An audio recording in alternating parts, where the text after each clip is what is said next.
আমাদের বাড়ির পাশে একটি নদী, নদীর পরিবেশটা আজকে আমার কাছে খুবই সুন্দর লাগলো, তাই ভাবলাম একটু ভিডিও করি। আমি দেখি এবং দর্শকের দেখেন কতটাই সুন্দর। এই যে নদীতে আমার এক চাচায় এই যে জাল থেকে মাছ মারতেছে, সাথে ভিতরে চাচি আছে। এখন এটা জোরে বললে সমস্যা, আমি হালকা ভিডিও করে নিতেছি। আমার চাচা এখন পানির ভিতর থেকে জাল তুলতেছে। এখন জালে কি মাছ পড়ছে এটা আমি দেখাইতে পারতাছি না, অনেক দূরে আমি জুম করে দেখাইলাম। এই যে যাই হোক, অনেক পানি, আমার কাছে নৌকা নাই, তাই আমি যেতে পারি না। তো আমাদের যে এই নদীটা এবং বিলটা আসলে আজকে অনেক সুন্দর লাগতেছে, তাই আমি আপনাদেরকে একটু ভিডিও করলাম। আমি একটু ঘুরতে এলাম, ঘুরাইয়ে দেখি আমার কাছে খুবই ভালো লাগতেছে, তো তাই একটু ভিডিও করলাম।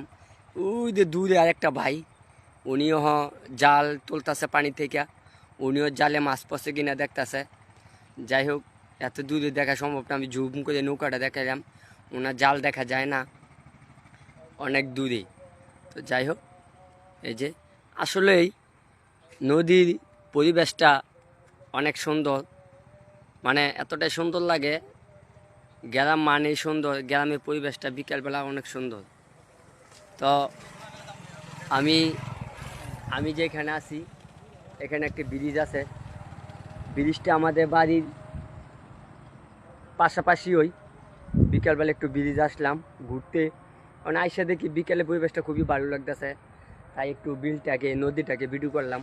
আইসা দেখি দুইটা লোক জাল থেকে মাছ তুলতেছে, তো মাছ ধরা দেখা যায় না, নৌকা দেখাইলাম। তো আসলে সবাই এই গ্রামে থাকি, তাই গ্রাম বাদে আর কি ভিডিও করবো, আমরা তো আর ভালো কোথাও যেতে পারি না, বুঝছেন।